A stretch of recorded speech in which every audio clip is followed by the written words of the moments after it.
Okay, it is 6:31 and a half, and we'll call the meeting to order and start with the Pledge of Allegiance. Pledge allegiance to the flag of the United States of America, and to the republic for which it stands, one nation, under God, indivisible, with liberty and justice for all. All right. So as I mentioned, guys, Peg is out sick, so Kathy has agreed to take minutes for us. So if she asks you to repeat anything or takes an extra second to write things down, have a little patience. If you hate the tables, it's my fault. I thought it'd be a little more comfortable. And yeah, we're close to filling them up. So we'll get started. We got the meeting minutes first up. Did everybody get a chance to look at them? I'll make a motion to accept the meeting minutes as written. I'll second. Okay, all in favor? Aye. All right. By Sarah, right? Yep. Yes. And I'll vote aye as well. So it's all four. We'll start in with public comment in case anybody wants to chime in and get out of here. Betsy. Okay, as I think most of you know, I'm the chairperson, and Cece is on the board with me of the Village of Sackets Harbor Housing Authority. We need a lot of repairs. The money that comes in is not enough to take care of what is necessary. We have a capital needs assessment done by the architects of an exorbitant amount of money due over the next 10 years. But right now, the driveway into the building, if anybody has driven down there, it's watch out for your car because it's it's really terrible. So Dave and I worked on a grant for AARP. It was 10,000, I think, or was it 12,000? But according to what I'm seeing from the capital needs assessment, just the driveway alone is well over that. It's like $80,000. So I had requested for the budget 10,000 from the village. We would be happy with anything, you know, even if we cut it in half or whatever, just to get on your radar. So normally for public comment, we just let people chime in and then we don't get into huge discussion because it can blow up the time. But just in the interest of answering you, we are still reviewing budget stuff. I think the prevailing opinion right now is that our board is going to support your organization primarily through grant writing and the ability to match grants because we don't have sufficient funds to really even make a dent in just paying directly for contractors for those sort of fixes. There are other ways that we've discussed doing it, but those have to be approved by the board. So at the moment, we don't have our budget finished. We've only had one of our three. We're having another session tonight after this meeting. And then a third in a week.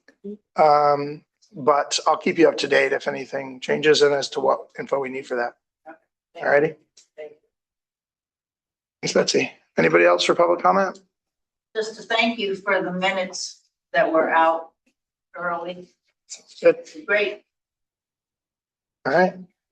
Anybody on Zoom, if you're trying to chime in, you are muted. Okay. We will close public comment. We'll do another at the end. If anyone thinks of anything, it shows up late. Next up, we've got our treasurer's report. Anything else besides the goals from my side? I mean, Jim starts to discuss the issue of the town of Mansfield. Of the effects that we've prepared. Jim, if you want to. Did everybody get through the bills yet? Yes. Okay. I'll make a motion to approve the bills. I'll second. All in favor? Aye. Okay. If anything else for Belinda before we move to Jim and his letter? Questions or? Great. All right, Jim, you're up. Okay, this is an annual letter that is given to the town of Huntsville board to justify the village rate that we're giving them. This is usually given to them in the summer, so this letter was supposed to go to them last summer, but in reviewing the rate, because again, I think I've told the village board more than once, because we built up our funds enough to do our intake and seawall without borrowing, the $5 million budget went through the joint rate figures all in 1 year. I think on page 2 or 3 would suggest that the town get billed their rate of $28.31. That's what it would be, but the village isn't gonna do that. But that's why last February, you approved their rate increase of $6 a thousand in order to eat away at this 1 year spike because of the capital project. And that the graph further goes on to say of the $6, a normal rate's around $3.50 to $4. So they're eating away at their deficit of $2 to $2.50 a year, you know, and that kind of satisfies everybody. It shows that we're getting paid back our fair, the village is getting paid back their fair share without bankrupting the town's water districts. So that sums up the letter, and I wanted to give the village board the letter before I gave the same letter to Beth and the town people. Thanks, Jim. So Hope, that's the letter. just to catch you up, because we did talk about this last year, and I think the four of us were here. Essentially, if we had borrowed money to do the water intake, since the town uses 37% of our water, we have an agreement with them that they're responsible for 37% of the capital requirements and the debt. We, because Jim planned ahead for 45 years, we've had the funds to not take on debt to do that capital project. The letter of the law is that if we pay cash, so do they, but that would require them paying a lot more than is reasonable because they didn't plan for that. And so rather than try to get all of that money back in the first year by 600% increasing their water bill, we're just increasing it marginally over a period of time to recoup the costs. Yeah. It's no change from last year's amount. So that, and the town is aware of this, but we do have to technically explain every year the rationale behind the rate.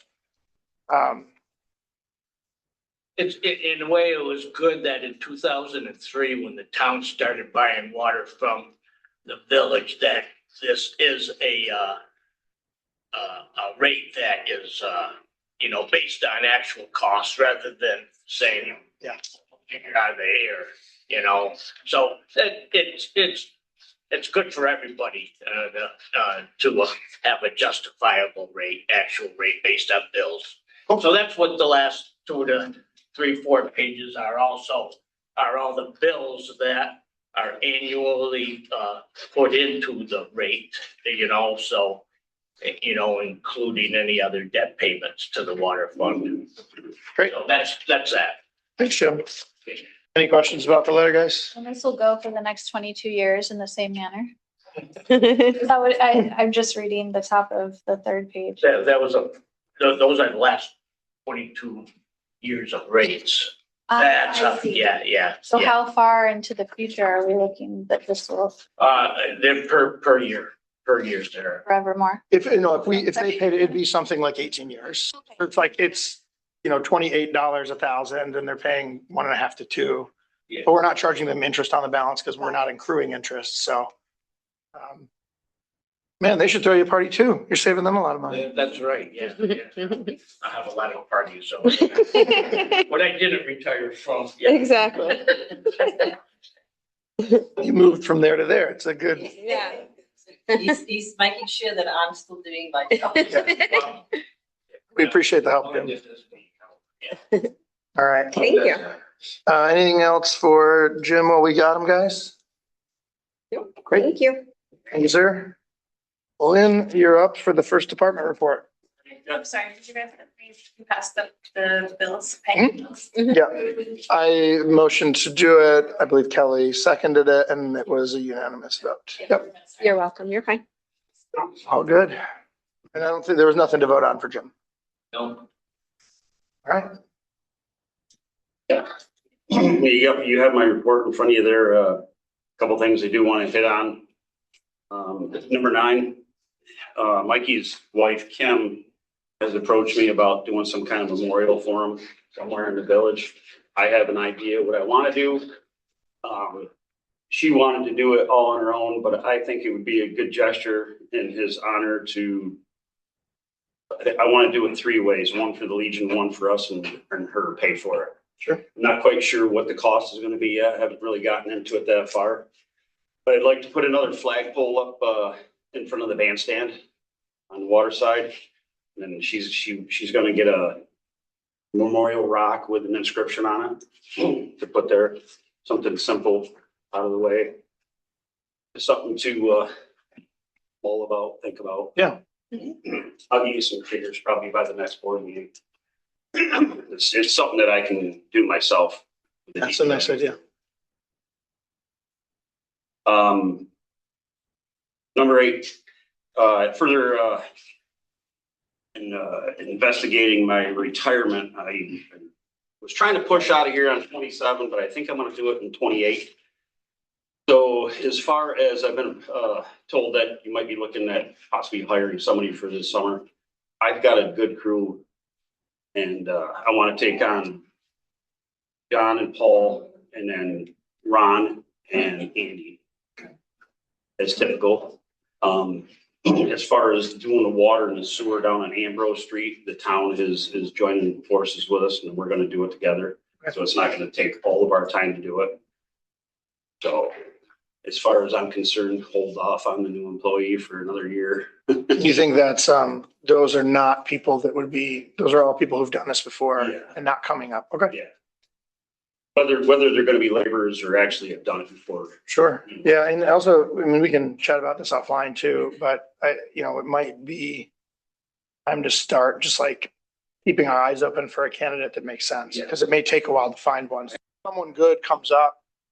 My proposal was it would be a good way to kind of feel out, have Right. people work. And again, because it would be temporary and seasonal, that we would only do it during the summer and then lay them off. We could kind of get an idea of what kind of a worker they are. It wouldn't be like he's settled with them forever. It would be a temporary thing. Yep. I just want to make sure we have enough manpower because it sounds like we have a lot of stuff happening this summer.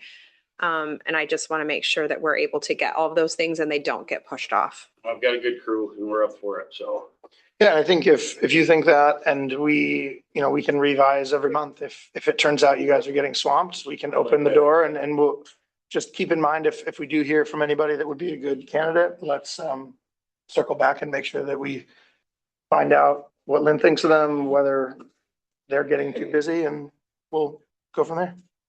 I do like that way of thinking. Those are the 2 things that I wanted to discuss. Pretty simple as far as the rest of it goes, but if there's any questions. Bathroom looks good. Yeah. Thanks. If anybody wants to check on your way out, Yeah. it's the handicap one. Handicap bathroom. Then, middle of last week sometime, I don't remember the exact date, there was, something burning over off Ambrose Street. I had no idea what it was, but Brush. I didn't know there was a brush pile back there. I thought it was like metal and, okay. Yeah, the trailer park out by Military Road, when you go towards the airport, they were burning their brush pile before the burn ban goes into place in 3 days. And as I'm driving back from the airport, I'm like, that's exactly in line with Sackett's. I'm like, oh boy. So I was happy to see it was just a brush pile. but- Okay. No, I didn't see anyone there and I didn't know if it was something that was, started on its own and. No, it's something that we did on our own. I saw somebody light up. I notified John the first. I didn't get any calls on it. John used his taser to start the fire. That's the first I'd heard of it. Yeah. The ban goes into place on the 14th, so everyone's getting their brush Yep. burned before. Yep. Okay. Oh, yeah, it's actually number 10. We had one freeze up, service freeze up this whole winter, and guess whose house it was? Yours. Mine. So, obviously, nobody spoke up about it, village equipment being in my front yard, but it was a freeze up on the village's side of the line, so. He called and we asked. dug it up and, fixed it. It's like, it's fine. Got to have a perk of being employed here at some point, I would think. Yeah. So, Any other questions for Lynn, guys? Okay, thank you, sir. Next up is Officer Gleason. My report's attached to the drive there. It's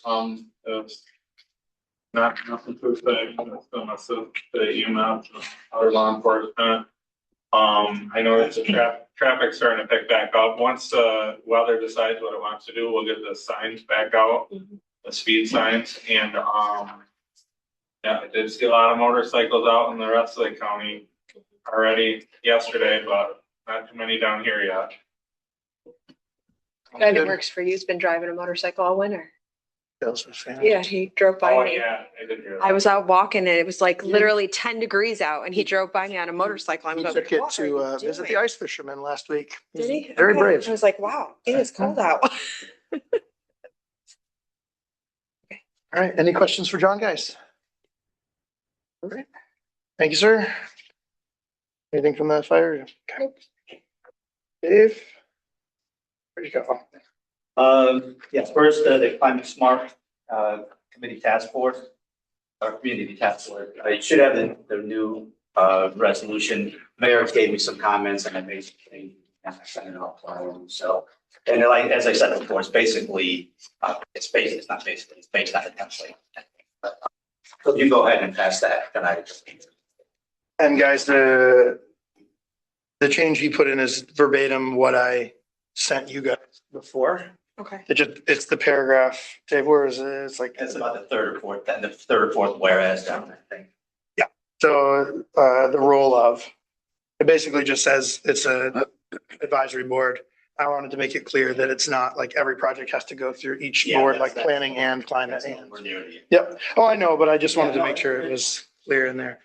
So, I don't know if you guys want to read through it real quick or wait until later to vote on this, but I'm good to do it now if you want. I'm good. Like the same. I read through it the first time and I saw your changes and I'm okay with that. I will make a motion to pass resolution number blah, blah, blah. Kathy, do we know? That's fine. Okay. We still have to do motion and second as well. All right. So you made a But motion. do you know the resolution number? Okay, so we're gonna do resolution number question mark and we will fill in that number. I'll once we second. talk to Okay, so the motion was made by Alex. by Kelly and Yep. do a quick roll call. And they still ask the two of you, even though you made the motion? Yep. You have to go right through the, Okay. yep. Where's it? Yes. SCD, Rams, Yes. trustee Townsend, Yes. trustee Maleta. Yes. Okay, thank you very much. As Stephanie said, we submitted an AARP grant for some extra new doors over at the housing. They're small grants, it's nationwide. Not optimistic, but we submitted it. We're also working on request again, I think we submitted every year for the last 2 years, for congressional funding for part of the work under that conditions assessment. So we haven't received any, but EV charging stations, Brandon's helping me out do a simple RFP that we can set out to the contractors and then they'll present it to quotes or whatever they will present it to you. That's the first step in that process. Did you guys, for the RFP, do you have locations or is it? Yeah. Basically the criteria, and these could change. This is just for RFP purposes, but back of here, the visitor center, and the new parking lot on Main Street. Yeah, I think. Basically, the criteria we use basically were, one of the main expenses is running the line. Yeah. Running the power line underground. So you want it to be as close as you can to a good power Sure. source. We, I believe, Lynn, when we ran the streetlights for that, we did a junction box at the end of the grass median, like close to the alley. There's a pole station with wire there. Yeah. So that was, Yeah. but as long as you guys know that, then. And then the other criteria is, hey, while people are charging, are they kind of easy walking distance to something to do while they're waiting? So we try to pick places that are close to, walkable. So they can. The zoning rewrite, Jen and I have been having discussions, came up last meeting, and we have a meeting scheduled, the zoning rewrite committee for March 18th. And on the topic will be the temporary structures, short-term rentals, and then there's always some minor cleanup provisions or cleanup things that we need to do with zoning that's brought out by one application or other. So that'll be You said March 18th. March 18th. You guys have a planning board meeting then as well, Janet? Same day? Maybe that's the wrong day. The meeting Dave's referring to, I think is the 19th. Yeah. Okay, because we have a budget meeting before your planning meeting, Okay, and I yeah. wasn't I sure. wrote the wrong day. Okay. March 19th for zoning.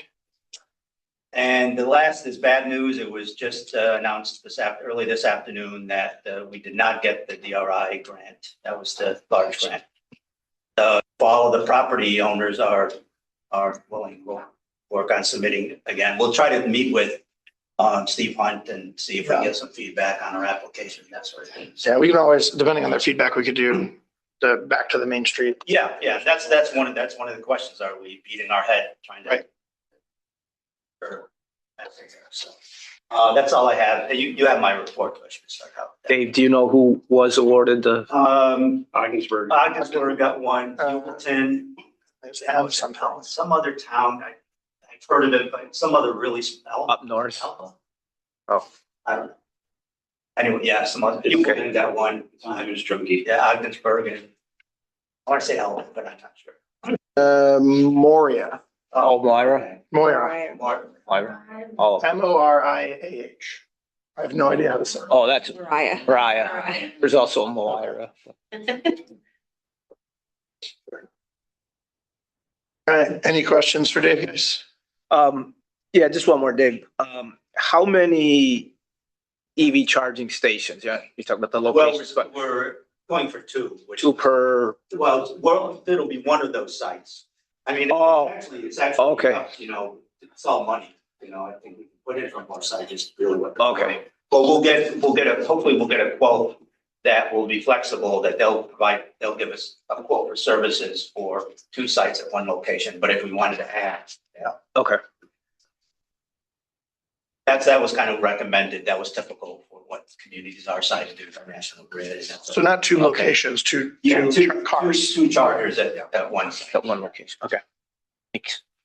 All right. Quick hat swap for you. Do you want to go through? The only thing I was really gonna mention was, the window for banner applications has closed. Okay. If everybody pays, we have a couple that are left outstanding, but we will have a record number, 102 banners this year. Wow. I mean, that is 3 years, but yeah. Sure. And that's, and we have enough polls available, right, for that? That's enough polls. Cool. We're working with them to see. Great. Did anyone have any questions on the report?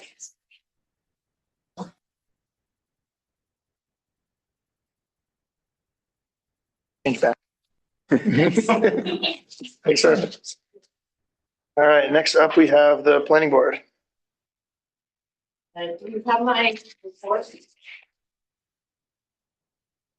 So, the meeting in February, sitting here thinking about it, it's interesting in light of the community conversation that was last week, 2 weeks ago, that each one of these involves something that was a topic of historic preservation, open space, parking. So, the third item, what was the group hub, the planning board reviewed and approved exterior alterations. And part of their application was a request for parking requirement waiver. In addition to the exterior renovations, they're doing some interior changes that will add additional patron space, which triggers an additional requirement for parking. And that property has evolved over the years with from its original conversion to a dining facility, then the addition of a substantial deck And the deck added a substantial amount of seating is really what I mean about substantial. Mhm. So it's been functioning without the required number of parking spaces. And so now the interior renovation would require 4 more spaces. So the planning board felt it was reasonable to approve their request for a waiver. The way the zoning law is written, ultimately that's your decision. So we thus referred it to you. One of the things, I think someone brought up, I don't think it was at my table, I think it was at another one, was potentially removing them if we're waiving them for most businesses, because most businesses use the public parking most of the time. I don't really know what the pros and cons of keeping it so that we have the ability to not waive it, because that seems legally kind of not super strong if we're waiving it for everyone and then not one person. How is it monitored? How do we really know who's actually parking in them? We don't. You just say for a business of X capacity, you need some percentage parking spaces dedicated. Okay. So like we got one for the bottle because we have no parking spaces and there's nowhere on the lot to do it. I know most of the restaurants have one. I think the hotel technically doesn't, but like, I don't know if you know off the top of your head, what percentage of our businesses have waivers? Did not, or 2 would be the ballroom. And the idea being those are sporadic demands of a wedding, for Yeah. example. And a provision in the law provides for off-site parking with an agreement. So, She uses the school, right? no, I don't believe St. Andrew Church. Oh, Okay, I think she moved. she And then church. similarly, I think the Stone Chapel, they might, but I think this was part of the discussion. Similarly, most of the time, the 6 or 4 places in the front of that are adequate. But again, with an agreement with the church down the street. And I think the Historical Society has also talked to a property owner that owns a field essentially right near there and, you know, looking at another option, should that be needed. So I personally, I think it's good to have some parking controls. But it's very challenging to meet it, and so we do quite a bit of parking in the community. Right. It's just. So, anyway, so, and there are provisions in the law about what legitimizes a waiver. And I think there's 4 or 5 conditions in proximity to off-street parking. Okay, yeah, I thought it came up and I wasn't sure how often we're waiving it anyway. But that's one of those things that should be scrutinized by somebody other than me. Sure. Do you need a vote on that or just, I think you do. okay. You guys want to see anything else for that, or are you happy with Janet's explanation of? I'm okay with her explanation. Make a motion to accept the planning board parking waiver recommendation? Right. All in favor? Aye. Yeah, that's me and then Sarah for second. That's it. Good. Yeah, Janet, I have a question. I've seen that there's a petition going around for Shaw Harbor Manor. What does a petition actually do for, like, how does, I've seen it and I know that there's chatter online. So what does that actually do from your, like, the planning board? I haven't seen the petition, I'm aware of it. I think it expresses Their opinion? obviously public Okay. opinion. We're bound by the constraints of the zoning law, Okay. and it is kind of a gray area. I guess the gray area is because some decisions are not black and white or numerical. How serious of an impact is it? Okay. It's somewhat subjective, Okay. but the zoning law has provisions for the planning board to consider Mhm. impact on something like the historic resource. Okay. But I guess we'll have to wait and see what more conversation. Okay. I just knew that they were asking for a petition. They were asking people to sign it, but I didn't know what that meant if they brought it to, like, is there a certain number of signatures you need? Is there anything in our zoning law that says if someone provides you with a petition that we then, like, I don't know, say no to something. Okay.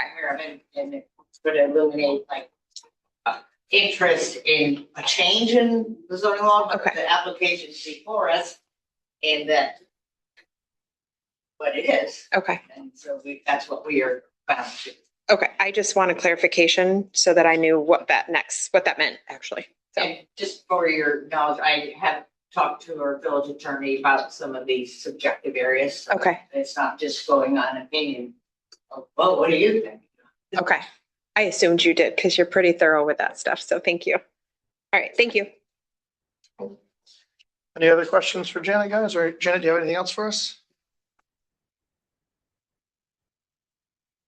And your meeting next week is at 7? Yes. Okay. If we're still here at 7, you kick us out because our meeting starts at 5. So hopefully we're not 2 hours into it. Other people here, we even. All right. Yeah. I have a feeling there's going to be people here. Right.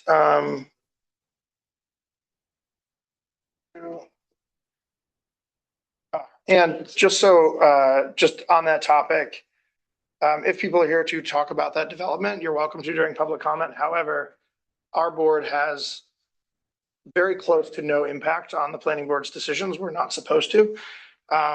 Again, if the law is such that they're approving something that's unpopular, there are mechanisms to change that going forward by talking to us about what zoning laws should be changed to. But that is relatively slow. So again, you're welcome to speak your piece. But I don't want you to sit there hoping you can convince us to do something we can't do. So we'll get to public comment for that in a minute. We got to get through the rest of our stuff. But oh, sorry, Merle, is it from like planning board perspective stuff or? Yeah, I mean, we spent a lot of time on this. Planning board. Yeah. If you read the zoning law, it kind of looks like it's cut and dry, but I think I think there's been some precedent set in the past where there was serious consideration given to the opposition to a particular request or application. So I did also speak with our Mr. Burrows, our attorney, about this. And what he had said was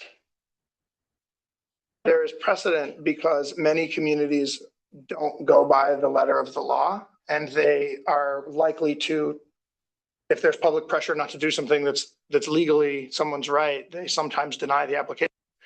And an example of that going quite poorly is in Clayton.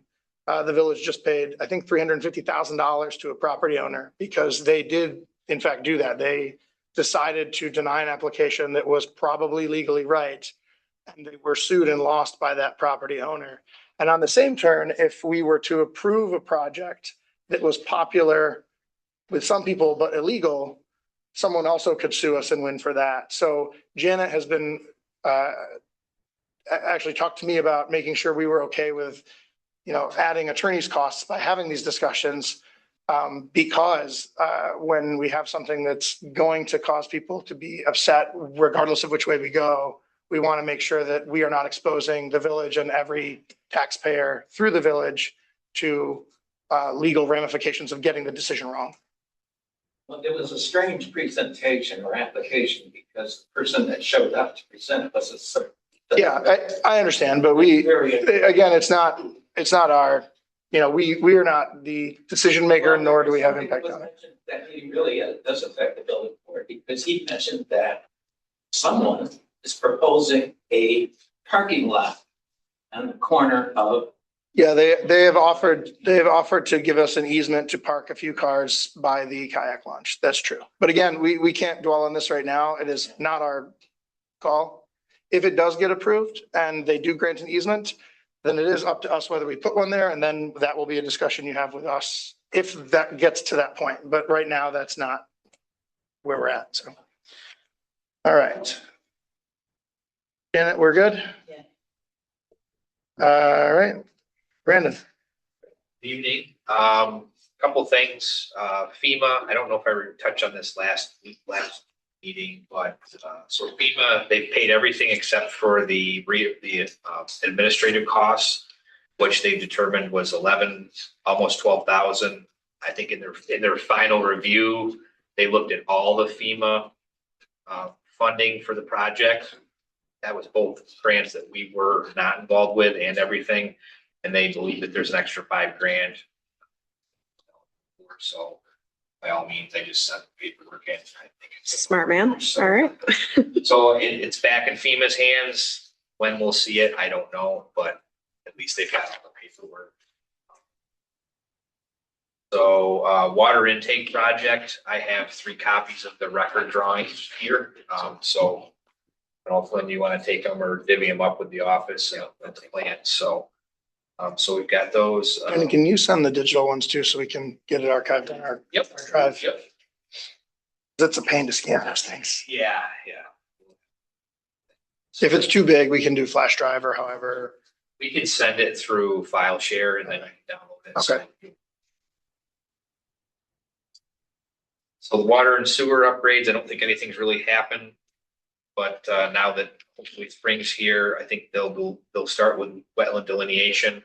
And then we'll coordinate that with the village when they plan to be on site. Do that. I study, still have to go through the final report. We're making some comments and hopefully we'll get that out in the next month or two. No updates on Madison Barracks and 1812, it's subdivision, department, DEC comments. Okay. Any questions for Brandon, guys? Yeah, just Brandon, for clarification, regarding the wetlands delineation, where are the wetlands? in So question? I believe it's out Main Street, I think past, you'll have to help me with this. Ambrose Street. Or Ambrose Street, yes, I'm sorry. So there's the one on the new development on So Ambrose. there's, It's the back Oh, corner of the farthest lot on the south side. So There's the corner where the trail cuts. okay, So it's like, it's not clear where it is, but essentially it might mean the back 20 feet of that lot, they can't build a garage on, or they'd have to keep their structures Okay. up front. okay, And then there's the north side, which is a federal wetland. Don't think is gonna impact them, but it might also mean there's like, the back fence of those parcels might be pushed forward by a few feet. I okay. think So, somebody was gonna have further conversations with DEC as well. so this has nothing to do with the 4 streets then? There's no, The water and sewer upgrades? yeah, No, there's no wetland issues because I'm trying to, they still have to do, so I believe that this water and sewer upgrades is Main Street. yeah, East Main, and I think it's, where is it, where it kind of goes down into a dip, there's Very end. they haven't been able. They have to delineate the end of where Main Street goes down. yep, If we're gonna take the water and sewer all the way to the end, some of that might be at the border, so they have to delineate it. all the way to the end, meaning to like 7-Eleven? No, to the end, well, the village ends mostly where the street speed limit changes. Yeah. It's not quite exactly Right. there. But Right, so there's some distance from the wetland on the map. We can't go off of now. They have to like come and physically delineate it. right, And so they'll do that on the end of the road while they Okay. do the. So we'll have a sub-consultant come in, do the delineation, and then his report gets sent to DEC for their final review. okay, so that's where those cattails are? Is there like, okay. It's like, I don't know that it's a bridge, but it's like over a little culvert. Yep. Okay, I think, and for the. They'll do both. Yeah, Yeah, 1812 states, I think Corey was talking, to kind of get some clarification. Yeah, he's been emailing. They keep asking like small follow-up questions about things. Yep. I think we need a copy of the sewer law because it's not clear what it says about grinder pumps. And so we need to he has a partial copy of the law and Peggy was out, so. Yep. We'll get him a copy of that.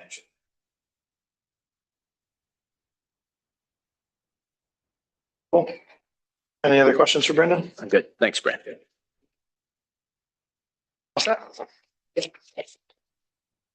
All right, so clerk's office, Carolyn's not here. Do you want to, I can fill in for the bullets here. I know what. The vote meeting is done. Yeah.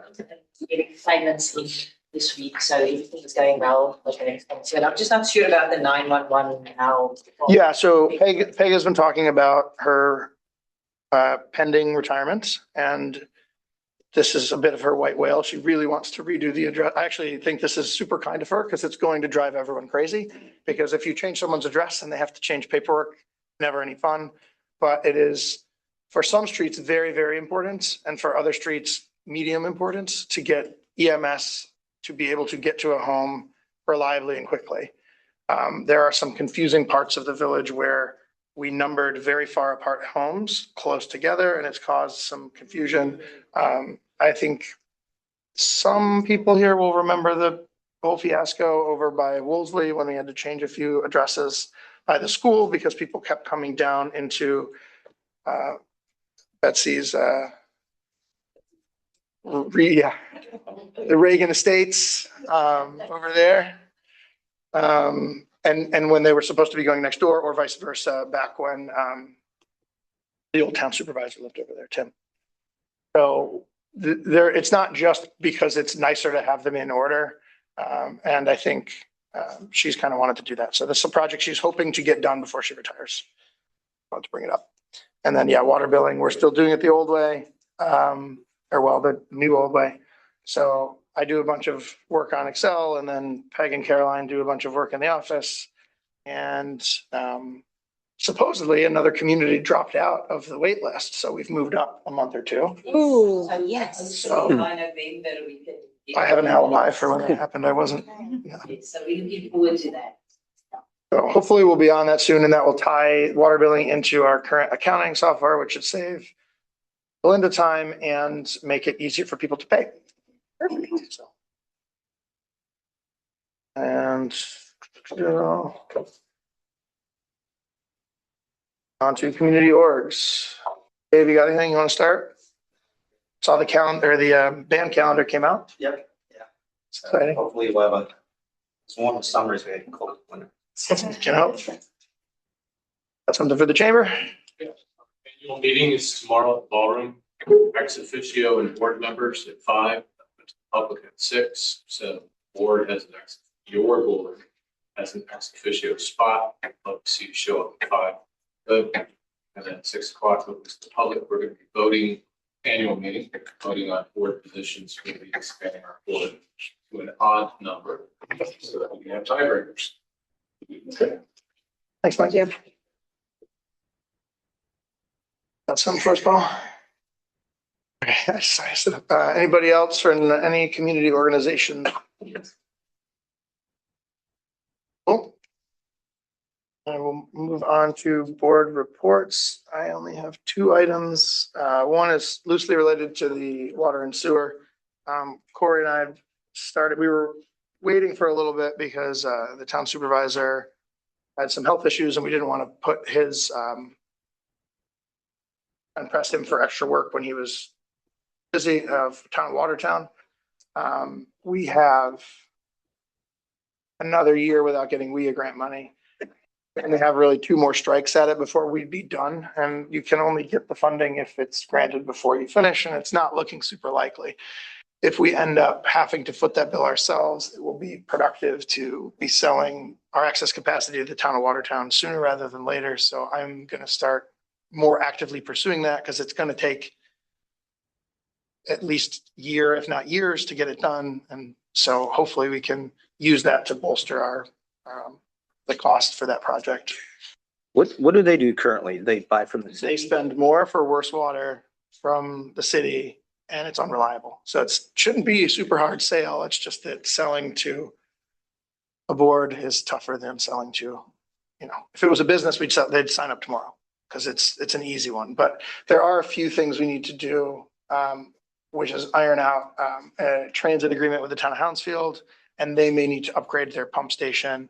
And so we have to come up with like a long-term contract with Watertown that helps us get financing for the pumps and all that. So it's not quite as simple as just them saying yes.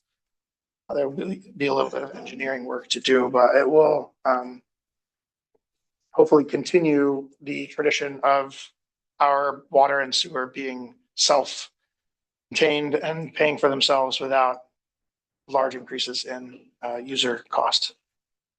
And then the second thing is also water related. It is the DANK contract. So that was up for renewal. Lynn and I had discussed a potential alternative option. It didn't pan out, so we don't really have much in the way of options. I did go back and forth with Brian. They had a fixed number they wanted to see over 5 years. But the initial proposal was like a 38% bump for next year and then 3% each year.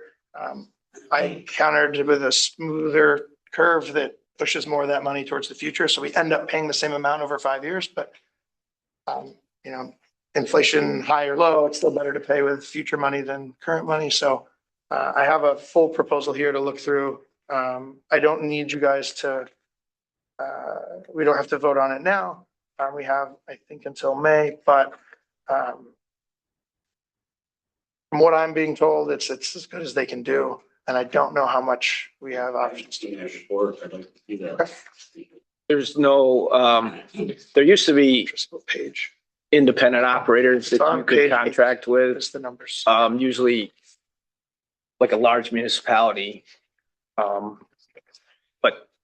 that's not an option. Look, from, you know, my experience of looking into that, it's what I've seen, it's not. Could you hire somebody to work here to do that? Yes, but it will take 5 years. We don't have like a pool of class 4 operators out there that you can go. Oh, okay. And I think they would cost quite close to this anyway if we hired them directly. Unless we were to like share them with other towns and at that point. Right. I mean, it's almost like they got us over a barrel on this. Yeah, so no other towns have, They're all seeing huge increases from DANK. Okay. Yeah, so some places like Watertown has their own operators, Right. but that's not super common up here. I don't know off the top of my head, but there's a few places that do share independent operators still, but most of them are DANK now. So especially our size. It's on page 8. So it's jumping to 105,000. I think we had it roughly in the budget going up like 20% or so. But their original proposal was 118 next year. And you can see I kind of packed the higher numbers towards the end. So we don't have as high of an increase at the end, but that was really the only way I didn't want to end higher than they had proposed because I don't want to anchor our 5th year price to a higher number. Was that 118 water and sewer? So it's 105 now, and then 119 the following year, 125, 127, 128.5. So I tried to smooth it out a little bit but Okay. And would they have 118 per year? Is that what? no, he has had 118. He had it jump to 118 and then walk evenly from there to 128.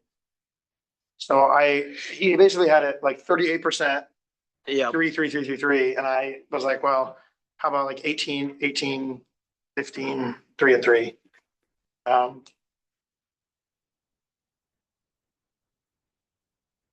Yeah, they for some reason he said the total sum of the 5 years had to equal 600.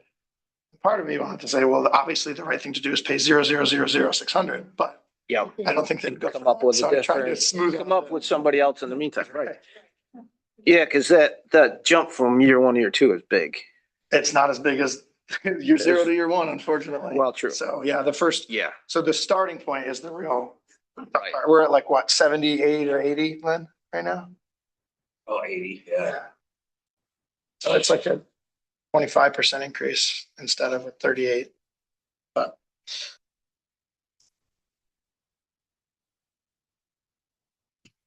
do you guys want to vote on this now or kind of read it over and think Is through there a options? reason to wait? I don't know as we. I don't think, Lynn, do you think there's any real alternate to this? I want to read it. I think there is. Right. Okay. Okay. We can punt it for a month. That's fine. Also, if it turns out we're here for budget meetings, and we can add a That's fine. action item, as long as we post it a week before we do the meeting, it'll be okay. Okay, we'll hold on and wait for Lynn's solution. All right. That is all for me, unless anyone has any questions for me. I'm just reporting the fire department did get awarded that DASNY grant, so they got $80,000 to help pay for the refurbish, however you say that word, on the boat. So that's really good. They had 8 fire calls and 24 EMS calls. No car accidents, so that's good. The rec committee has asked to replace the basketball hoops out back, so I have a price that I need to get approved. They want to spend $3,045 on each hoop. I have a price with 3. So like he found 3 different prices. That's the one that he wants to go. Shipping cost is $2,000, but the Robbins Farm is willing to go pick them up in Pennsylvania and bring them. So that'll save us $2,000 per hoop. So 3,000 each. Yes. Okay, well, maybe it's just 2,000, but either way, it's saving them money. So $3,045 times 4 of them, whatever that is, I need to get permission to, do I need to figure out the math? Is that covered? It's like 13. Is that covered in there? It's covered. They have it in their budget. So they were going to use the funds there, but because it's over a certain amount, we need to get it approved. So I told them I would. Questions, guys? Lynn, are you guys helping install those or pulling the footings or what's? That was the question. We've chatted. So we're hoping to have them pulled out and then the new basket. So the school's doing a project this summer, so that gymnasium will be offline. And so they need to do their summer basketball league and they're hoping to move it back here. So if we can get the new hoops up, that would be better. So they were hoping to use that. And we have lights here and we have security cameras and we have all of the things to kind of help with that. What about the surface? Lynn and I are talking. If I mean, it's in bad shape, right? it is, but if they want to use it the way it is and that's what happens, then so be it. If not, and we can get it fixed before they start playing, then that's an option too. Lynn was going to make some phone calls. Did you get my measurements? Yeah. You got that. So we made some measurements. He's going to try to get a price. And he thought perhaps, unless something has changed, that maybe he could get it torn out of there and repaved before they would start doing their summer program. So if we can make it work, great. And if we can't, they'll just have to use it the way it is. Do you know what days of the week that is? I don't. I can find out though. I'll ask Jeff. He's done a he's couple not there. camps. He's not their coach anymore. They have a new coach. Okay. So it would be a different schedule, but I can get it for you. Okay, great. Yeah. Just because if we need to use the, it Kelly, doesn't conflict with soccer. Before May 31st. I'm sorry? You want to meet the block before? Yeah. Yeah, because we're hoping to have them installed before school gets out. So we need to get them ordered and yes. So it'll be before the end of, So it's in their budget. it's in their budget this year. Yeah. I'll make a motion to approve the Okay. hoop expense. I'll second. All right, all in favor? Aye. Aye. The only other thing I had was I sent it in an email and I know it was late, so I don't know if everybody got to look at it. We had drafted a while ago a code of ethics, but I don't think we ever approved it. So I want to add that to new business perhaps for next time to take a look at it and work out the language. We have a new member now. It would be nice to kind of make sure that we have a code of ethics in place. So I just wanted to throw that out there. The other thing I wanted to mention was there's a lot of discussion at the last meeting about making sure that we can get information out to people. I spent a lot of time writing that trustee newsletter and only 125 people looked at it. It wasn't like I only had 125 people read it out of the 3,000 people that live here. So I'm just throwing that out there that it takes me a lot of time to write that newsletter. And I'm just 125 people to the 3,000 residents. Very time consuming. So I'm just throwing that out there that in my view, not a lot of people read it. So, but I did it. Don't know if I will continue to do it because I don't know if that's a good number. Interesting to know how many people look at the minutes versus like how many, I don't I know. don't know if there's a way. I don't know if there's a way. Yeah, we'd have to do some back end work, but we can. Okay. Try. Just throwing that out there, just as a follow-up from the last meeting. Old school. Yeah. Thanks, Kelly. Yep, that's all I got. Let's see. I had a question about, oh, do we know like when the fireboat schedule? They're hoping to have it by April 1. And as far as I know, that date has not changed. So, I don't think we'll be clear of ice by. right, yeah. As long as it's in by the summer, I don't care, but they were told it would be delivered by April 1. We'll see if that happens. So. Any other questions for Kelly? You're up, Greg.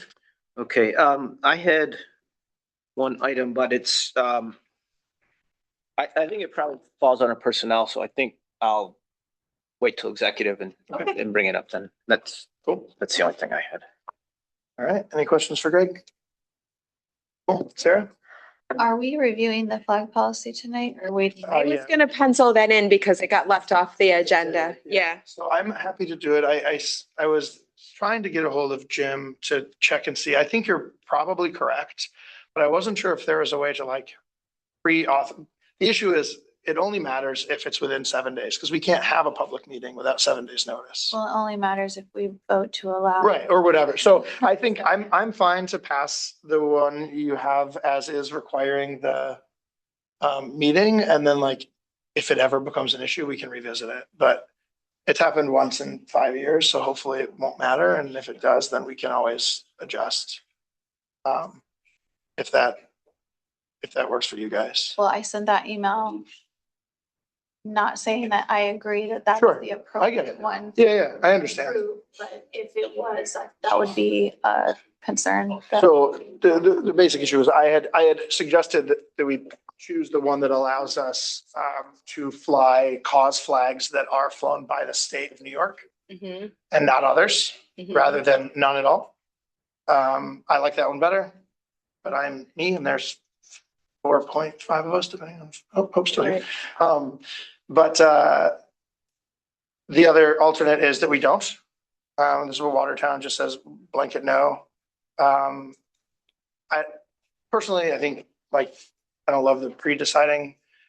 It's a little silly, but again, those are the two options. And then the change that I had suggested was that in the event that there's in the law is written, we had, if the state and the feds disagree, then we vote on what to do for flag lowerings. Sometimes that happens without enough time to have a meeting. I had suggested that we just write into the law that we're allowed to just do a quick like check-in via text or email. That's technically like, if that's considered voting on policy, then it's against open meetings law, which Sarah brought up. And so my thought is, if we just don't do that, and maybe it will never be an issue because it's not super common. And if it starts to become an issue, then we can change the law provision if there is a way to do so. But I don't know if it sounds like you prefer the no flag option of the two. No special interest. Yeah. That would be Okay. my vote. So, And then that wouldn't. yeah, so it really just depends on you I guys. feel like if I don't want to punt it again, so I think we should just take a vote on it. Right, but it will, as long as We need to decide. Hope was She was, auditing the meeting. I'm here. Can I vote? she already articulated in a previous email that she was supportive of the one. That's fine, yeah, so if we need a fifth vote and you want to vote, you are welcome to, because you've been on the whole time. And as far as I understand the rules, that's allowed. I just figured it'd be easier for her if she didn't need to not be muting and unmuting if she's feeling sick. Yeah, Are so I you guess. talking to me, Alex? I turned my microphone. You're fine. You're talking about the flag policy Yeah, and as I know. whether we would be voting for the version that allows non. With special interest or Yeah, no? with special interest flags. No special only, interest group, right, being flown by the state, or the one that allows none at all. right. And those are the two options on the table. I am for the special interests that the state approves. Sarah is not, so we need the other three of you to weigh in so we can stop talking about this. With the caveat that if we vote to include special interests and take those on a case by case basis, we would then need. Yeah, those are not done last minute, so we as can to- vote on them, I yeah. think that's the way it's written, It's right? written that Is that we would have a vote in can person. consider ones that the state is flying. So if the state's flying a pride flag, we can decide to vote for it or not. If they're not flying it, then we can't.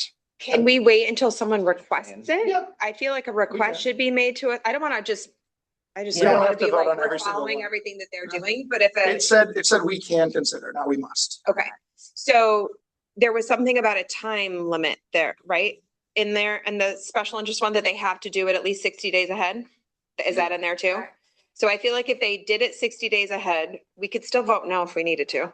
But at least but it needs to be done in person, not, You're right.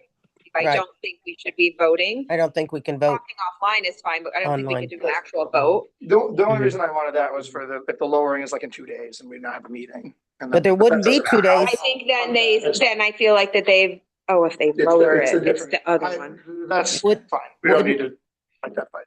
It wouldn't be 2 days if they have to give a 60-day. That's a separate, the cause flag and the lowering thing are two separate pieces of the policy. All right, okay. I'm not worried about, I was the only one arguing for a change of the lowering thing and I've stopped. So we can move on. Yeah. Okay, so I will make a motion that we accept or pass, I should say.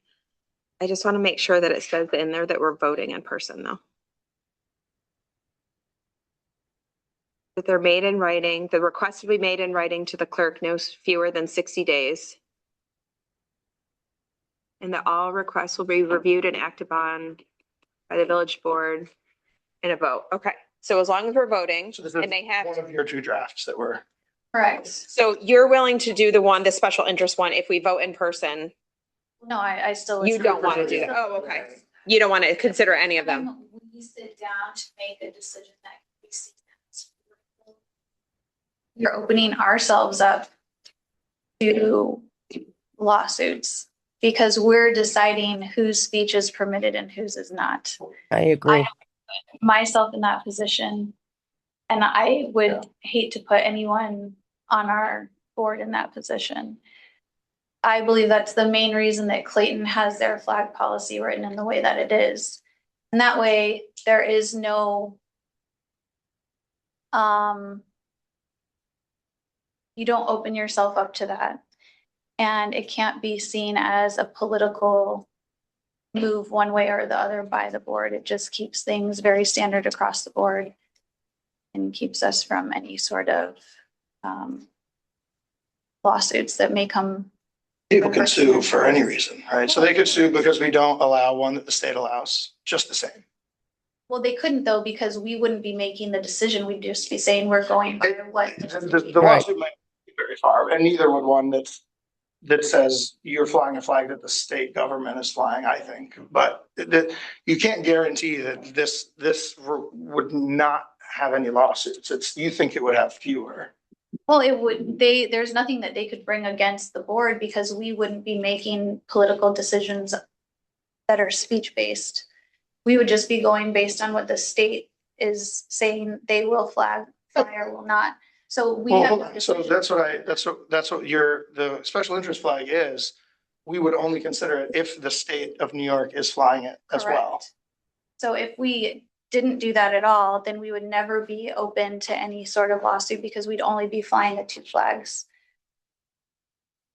Is that the way Clayton's is written? So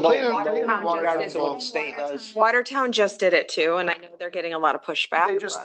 So they're now people. To be are honest, we don't suggesting get a lot of flags. requests, so I don't think this is gonna be a big issue. I prefer not to have to deal with this. Or you're going to. I know.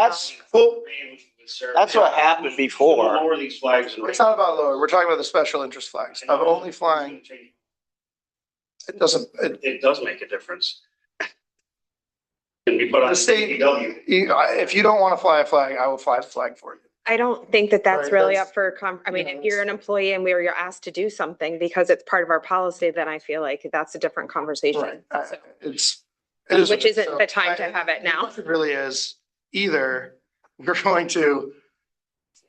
have two laws to consider. One allows special interest flags that the New York State government is flying at state buildings.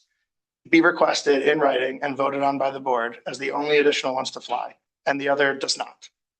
The other one, I but the special interests that we're not considering though are POWs. It's not just the pride flag, it's all of them. It's the Irish flag. It's all of Anything those. state flags. Right, so we're getting hung up on the fact that we might be asked to do the pride flag. It's not just that, it's all of them, Correct. right? So So we would only, if we did not do any public interest flags, we would only be flying the United States flag, the New York State flag, and village flag or POW MIA. That's it.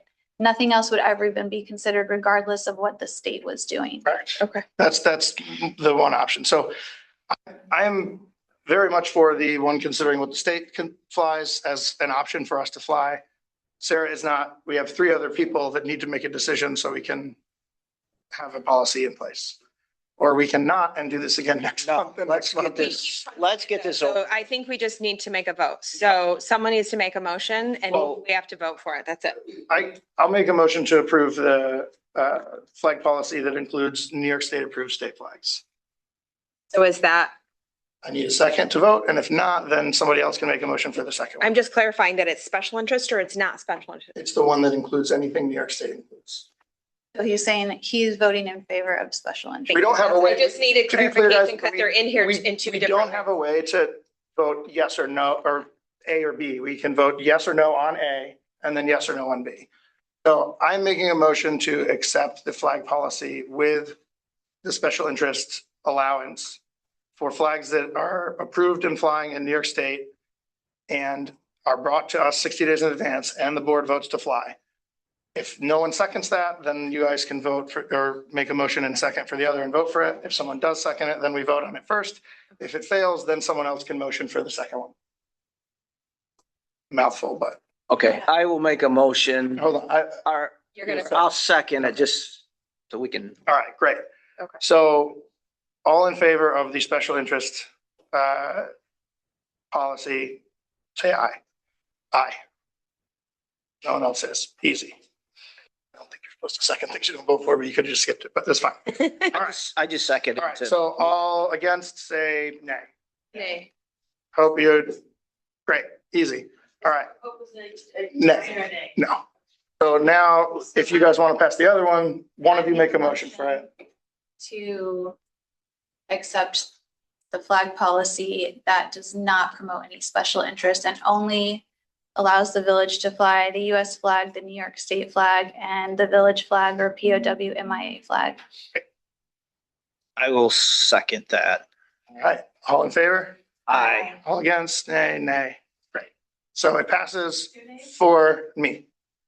Yeah, Okay. I called for it and then said it. Oh, sorry. Okay. Trying to speed this up, but yeah. So it passes with, I mean, Hope, did you vote yay?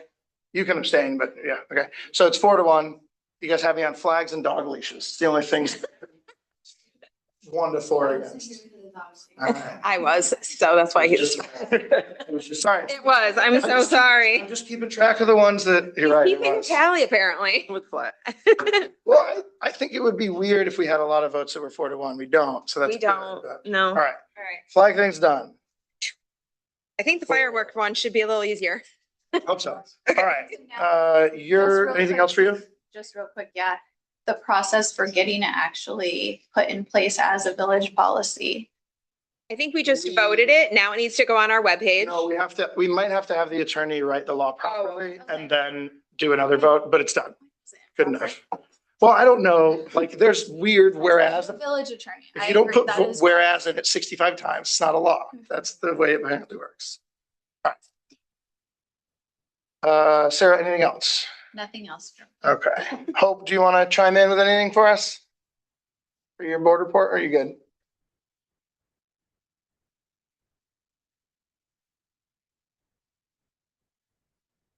You're still muted.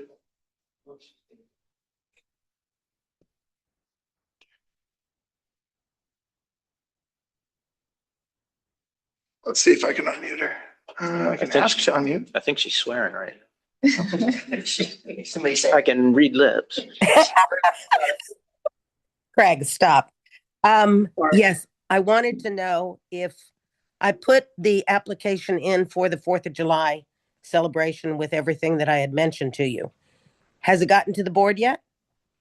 I don't think No. so. Peg has been out for a while. Okay. technically, if you're not closing streets or doing anything weird, like you don't really need permission that way, and we're doing it through the, so it's not like we're gonna hold you up, but we can vote on it next month. Well, but I wanted to know that it is a village sanctioned event. Yeah, that's fine. It's not, okay. so And then- our event application is really only technically required if you're using village assets or closing them as a private group. You're Okay. doing it on behalf of the village and taking charge of a small temporary committee, so technically you're fine anyway, and this is Okay. just a nice thing to have to make sure the fire Okay. department and the DPW are up to speed. Okay. You're Well- good. Okay, so budget wise, because I want to give the band some money and some other people some money. I mean, am I going to be approved of basically about $5,000? I think we did did the that in the budget budget, the last yeah. time. Yeah, that Did we? was at our budget hearing, we gave that the okay. It's still, Okay. it's never official until we put it in thing and then there's a public hearing. So if like 70 people come and tell us they hate the idea of having extra fireworks at the Okay. budget hearing, technically it's not official till that's over, but more Okay. than likely you're good. All right, that's it. Thank you. Cool. Any questions for Hope, guys? All right. There's our normal dank letter. For anyone who's paying attention to this, 14,000 is a lot, especially for pre-seasonal residents. We have some leak somewhere. We talked about it a couple times. We're sussing it out. We are producing more water than we're using. That will get easier to figure out as the snow melts and the weather warms up and the ground dries out. So Lynn's on it. Doesn't the I&I? This is under O and O. This is our water's escaping, not infiltrating. Okay. I mean, they're still mapping it out, but Yeah. that's for Okay. groundwater getting into the sewer line. This is for treated water getting out of the water line. Okay. So it's not technically the same, but Okay. All the meters. yeah, we're getting, and a couple times this winter, we've gotten a continuous flow on the intake, which never happens because the water towers fill up and so we know there's something going on. So we found a few that Lynn has fixed in the middle of the, 0-degree weather. But there must be one more and we're not sure where. So part of his budget request was involved in, or getting some tech to suss it out, but it's a thing that if you're looking at this report and thinking to yourself, I read this thoroughly every month and it's always 10 million, what's going on? That's what's going on. So now everyone reads that. So, all right. Last up is the old business fireworks law public hearing and vote. So basically, we asked our attorney to write this is kind of what the ethics thing does as well. We sort of copy the state's law as our own, and it gives us the ability to intercede and say, you have to at least give us the permit. The main crux of it is so that the fire department has 30 days to say, you really shouldn't do it right next to this big pile of leaves or something, wherever is not a good location. In the past, they've only been given notice a couple days in advance and it makes them nervous, which is understandable. So the contractors still have to prove all their things to the state. We're not jumping in and validating their insurance ourselves and adding a bunch of work for the office to do. We are just saying, when you file your state paperwork, which is required anyway, please give it to us and do that 30 days in advance. And then he wrote out some other additional items that are largely copying the state's. I had one note that I sent you guys to consider, and I don't think anybody else really had anything they didn't like. Let's see where it is. Fireworks law.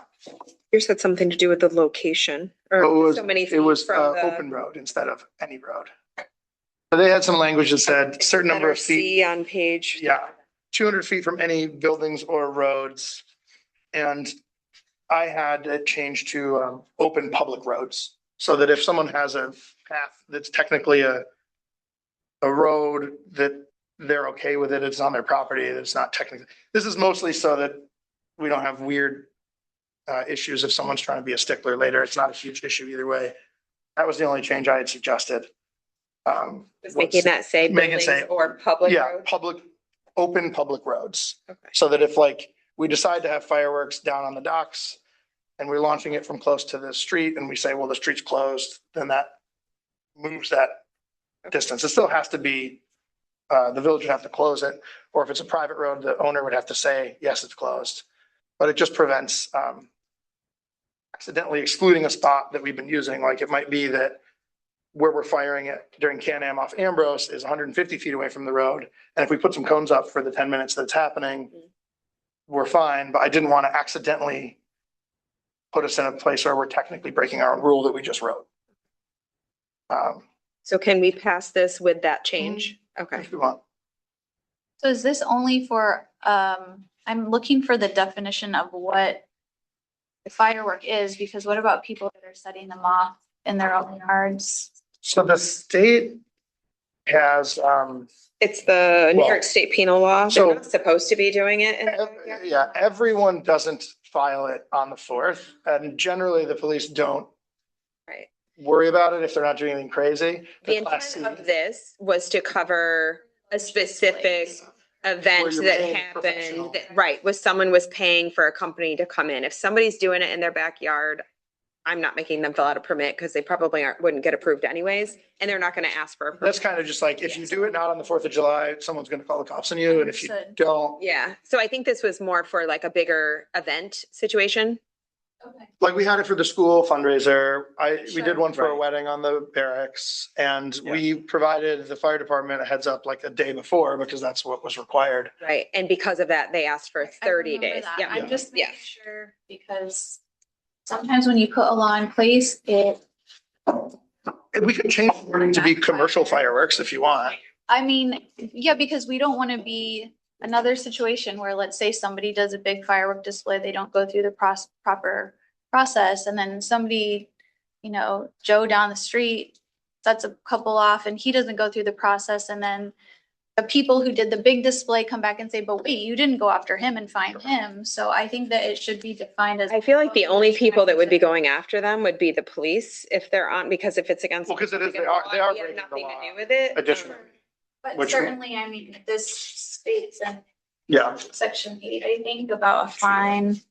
I don't know, it's always good to know exactly what you're talking about. Do you have a easy spot to do that in or do you want to? There's a We have- definition section in section 4. It talks about permit authority Right. and fireworks as defined. So I guess we need to look at what, As defined by New York penal yeah, law? because that could be, I Mm, guess that would probably encompass everything. I don't know exactly what that law says, but it's a certain caliber of firework or not.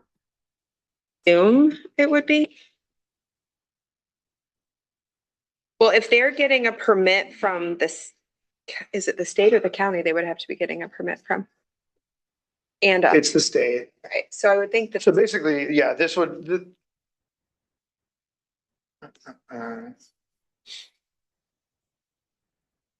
Mostly the thing is if someone's setting it off randomly and then running away, we have no way of knowing who it is. It's functionally to prevent a commercial use. Right. They literally list subcategory of sparkling devices, so It is all included. technically. That's why I think it. So separate, yeah, so consumer level fireworks is a separate category. Okay. So if we say non-consumer fireworks. Yeah. It includes them, but then carves them out as commercial level or consumer level. Consumer level. So non-consumer level, Gotcha. So could something be you could the- buy at Sam's Club would not fit into the definition of this. yeah, anything that launches, explodes or produces an aerial burst remains illegal for consumer possession. Firecrackers, bottle rockets, Roman candles, Those stereo do, though. shells, MAD. But they're selling them. They are, you're right. So it can't be illegal. So, right. So yeah, I agree. It should be just like a consumer, commercial, however we need to word that. So it says technically the penal law says all of the fireworks are illegal, but then Ag and Markets has a narrow carve out for specific consumer devices. So I don't think we're going to nail this down better than the state law does now. Fair. But if you want to change that to like accepting consumer grade fireworks, I think that probably will make it marginally more difficult to find a Again, loophole for us. probably an unnecessary concern, but that's just how my mind works. You, right, like Yeah. equal treatment. Mhm. If you want to add it, we can, or if you want to wait and not vote on it, we can do that. I think just if we included, they carve it out as consumer fireworks or what? Consumer grade, consumer dash grade fireworks. And that counts things like Under section 4 definition, fireworks as defined by New York. penal law 270, accepting Accepting. consumer level fireworks. Yeah. Because then we won't get in trouble for not going after, you know. Vivian's gonna be mad if you make it so she can't have sparklers. Yes. All right. Precisely. Accepting consumer level fireworks, and then are you guys okay with the word changing on the roads to be open public roads? I know we're beating this thing to death. I just, one question about, the 30-mile-per-hour wind speed. I mean, So technically, we're supposed to call it, when that's been the case with the ones at the The 4th fire of July department as well. generally makes that call and the company that does the firework. I would think it should come way before 30-mile-an-hour. Well, wind. it's I mean, 30 is, if it's 30, it has to.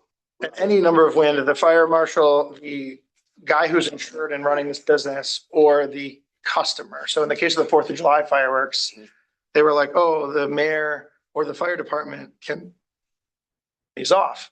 And I was like, why should I ever, like, don't involve me, like, I don't know better than that guy, but it's because the village is the customer. So it's like, if for any reason we, as the village who's paying for the 4th of July fireworks wanted to, we could turn them off. Okay, so there's discretion. But it's still the fire, yeah, it's not Okay. only then, it's Okay. at 30, it's automatic. Because at 20 miles an hour, they're going sideways. I mean, it's. But it's, the idea is at 30, it's not allowed, and at anything below it, it's at the discretion of the fire marshal. Okay. And I think it's where they're sending them, Well, to. sure. If they're in a residential area or something, they're probably gonna have the wind be a lot less than that, I would assume. I would, yeah, okay. Okay, yeah. All right, I'll make a motion to accept that with the corrections that were made, with adding that language of accepting consumer level fireworks in the definition, and on page 3, section C, changing that from building or roads to building and open public roads. I've got that noted in there as well. Sorry. I'll give you mine because I wrote it in there. All right, all in favor? Aye. Great, and just in case anyone asks, there is a seeker here that says, is there any environmental change? This is already state law, so there is none, but you can fill it out.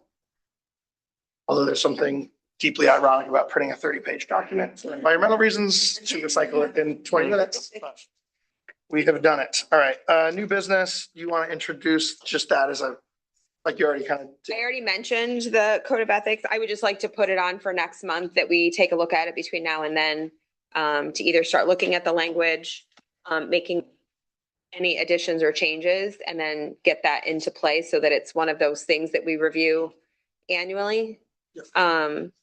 If we, I thought we did adopt it, but Peg's not here and who knows? right, if we've already adopted it, I couldn't find that copy Yeah. in the drive. So maybe when Peggy gets back, we can confirm if we have an adopted policy, at least revisiting that, because we have a new member to look at the code of ethics.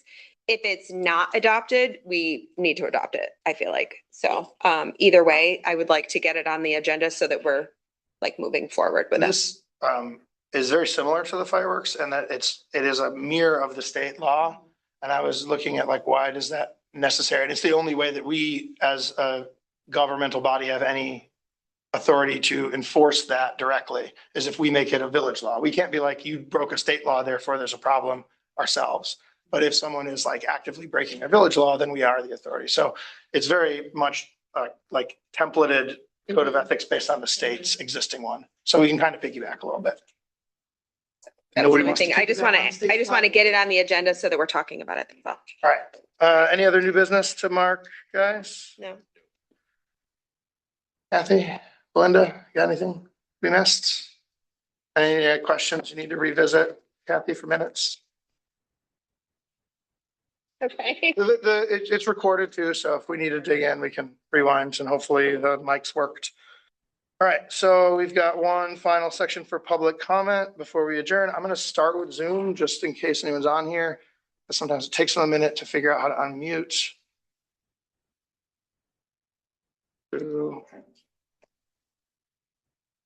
Okay, I'm not seeing any. If you're talking on Zoom, you're muted still. Try again sometime between now and the adjournment. Yeah. I just want to say thanks to each of you for attending that community conversation tomorrow. And also acknowledge what I felt was a substantial amount of public participation that had a positive vibe to it. And I just mainly want to thank you for attending. Oh, somebody mentioned to me, it might have been you actually, or Nate was saying, somebody was saying, let people know that Margaret's doing that for free and they should thank her and or buy a beer. I'm pretty sure I think you might have, but somebody might have missed it, but she does a lot of that. And I think a lot of people don't realize that she's doing that pretty often without charging, so. sure the heat and the electricity that was used wasn't compensated for by the beverages. I tried. I did my best. Thanks, Janet. I do want to thank the board for the difference. I just called Salt Kelly, the letter put out early. I have been talking to people and telling them, I had someone say, well, you can tell us what's going on. I said, no, you get yourself done. As long as you didn't read it 120 times. No, she said there was 120 views, so I'm hoping it's not all you.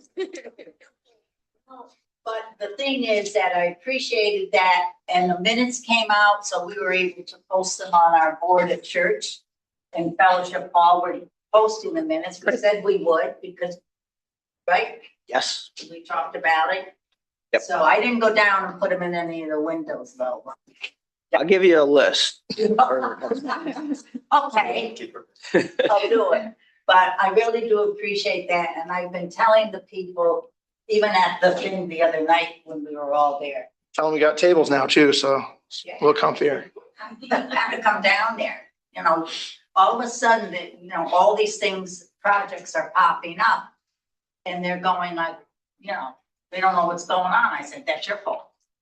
Go read the minutes. You want to know what's going on? Read the minutes. That's going to tell you. Hi, I'm Sue Smith, 216 East Main Street, longtime resident here in Saginaw. And yes, you're right. I don't usually come and that's why I'm here. Yes, worried about my village. More. That's right. But I do have a question about budget. Do you have a budget presentation to the public? We do. Input for? Yeah, so we have a few hearings. We had one already. The one tonight is our executive session, which is the only time that we have a non-public meeting, and it's to discuss personnel and salaries. So because that's personal information, that's the only time we're allowed. And we're actually specifically legally not allowed to discuss anything besides that in that meeting. And we'll be doing that after this. But there will be one more public hearing, which you're welcome to come to. And then we have a published budget, and then that sits here for 30 days. And then at is it the May meeting? April, May? Maybe the April meeting. I got to double check. At one of these public board meetings, we will have a public hearing at the beginning for any comments on the budget before we then amend if a comment brings up something we didn't see. But thus far, I don't think we've ever had somebody come to that hearing and ask a question. People do come to the hearings before. But once that budget is published, at that meeting, we have a final chance for people to chime in, and then we vote on it and finalize it. Do you send it to the residents or do you? It's on the website and it's here physically, but for 30 days. Okay, what is that date for the next public hearing? The next March public 18th. hearing is March March 18th is when we'll be doing our budget discussion. It's 5:00. And you can stay for the planning board meeting if you so desire. We'll try to tire people out for you, Janet, ahead of time. They're always Yes. open. Only the executive session tonight is closed. Yep, the other meetings they're not as formal. We usually just sit and chat, and if you want to sit there, you can. Once in a while, like if there's one person we might ask them something. If there's 20 people, we probably won't because we don't want to just have a huge discussion. It's not, there's no public comment during it. But we are small enough that, we've had people chime in when it's useful and No public comment? during not required. So when we're doing the budget discussion, it's a work session that the public's allowed to sit in on. But technically, we don't have like a section for you to, but if you're here, you'll probably be the only person here. And if you have an issue, we'll probably say, hey, what's your issue? If you come at 5 and you want to tell us something for a minute or two and ask a question, that's totally fine. If there's 45 people here, yeah. When is a good time? Oh, anytime. If you have, yeah, you can tell us what you think after the meeting or write it down or tell us what you think we should be doing different. You can give that to us anytime at all. Yeah. How you can be involved with. Sure. If you want, we can send you a copy. It's quite difficult to read the budget because there's just a lot of line items that are like, unless you know what like clerical contractual means, it's like, oh, that's the office's budget for training. You're not necessarily going to know every single thing. It's The next meeting that we have is talking community organizations that typically get money from us. That's when they present their budget requests. So the library will come to us, the fire department will come to us. The people that consistently are in our budget, they will have already provided to us their budget request. And that's specifically what we're talking about at the next meeting. We've already done like the general what's in the water department line. We've already done that. That was our first meeting. Then last one is when we sit down and we look at the community pieces. Like I said, the library, the fire department, people that get specific dollars from us, they have to fill out something that tells us what they're asking for and why, and justify why they're asking for an increase or whatever the conversation has to be. That's what we're discussing at the March 18th. So they hopefully will come and they will say their piece and they will explain to us what it is that they're asking for. Yeah. Ambrose Street, about a year ago or a few months ago, it was changed to one way. When that was changed, was it a probationary kind of change? There isn't a way to automatically expire a law. That was actually asked by some people to do. So you can't technically put a timeline on it, but we can change it anytime. If there's a reason to change it back, we could.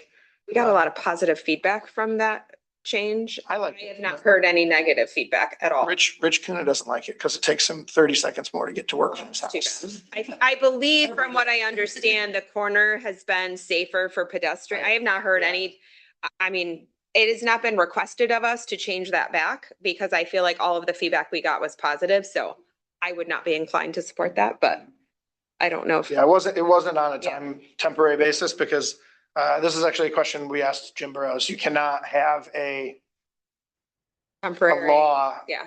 That's, I think the state they can have like provisional, but we can't. All right, any other, Betsy? Thank you. Yeah. I've already submitted a request. You don't have to be there. Should I not? Well, we will, if we have questions and want to dig in, we will either ask you to be there or in some cases, if we can do it without having you come to the meeting, if like we just have a simple question, you can answer it, we'll let you know. But if you're welcome to come, but I can, we'll circle up and try to make sure that you have, if we need any info from you or not, we'll let you know. Yep. Paul? Thank you all for what you do. I'm curious for an update from LDC, and I don't know if I'm missing information online, if there is a public meeting that's scheduled that I don't know about, but what is an appropriate format to learn more about what LDC and what's happening right now? The development or the LDC at large? The development. So the stage we're at now is we are waiting for Department of Health to approve the sewer and water designs, correct? I'm trying to get the language right. We're, according to Corey, pretty close. They have like little detail questions that they're asking to finish the approvals. Once that's done, the project would go before the planning board and for subdivision review. I think Eric, is it president or chair of the LDC? I think president. has mentioned that technically, because it's village as the developer, we don't have to do that, but we're not trying to like vary from our zoning rules anyway, so we're going through that process. Likely that submission will be certainly not for next week. Hopefully either the April or May meeting, so that we can start work this season. And the village DPW and town highway department. So there's a lot of like specific language I try to get right. So those two departments are coordinating and cooperating to do the road cuts. So that instead of, the other option would be we sell the lots as they are, and then every person who builds cuts the road, has to pay for it and shut traffic and all that. So we're doing all of that ahead of time. And then the funds that are being sold will reimburse the town and the village for their expenses. And the LDC for their expenses on the archaeology side, before the remaining funds are split 50-50, which is the ownership split between the LDC and the village proper.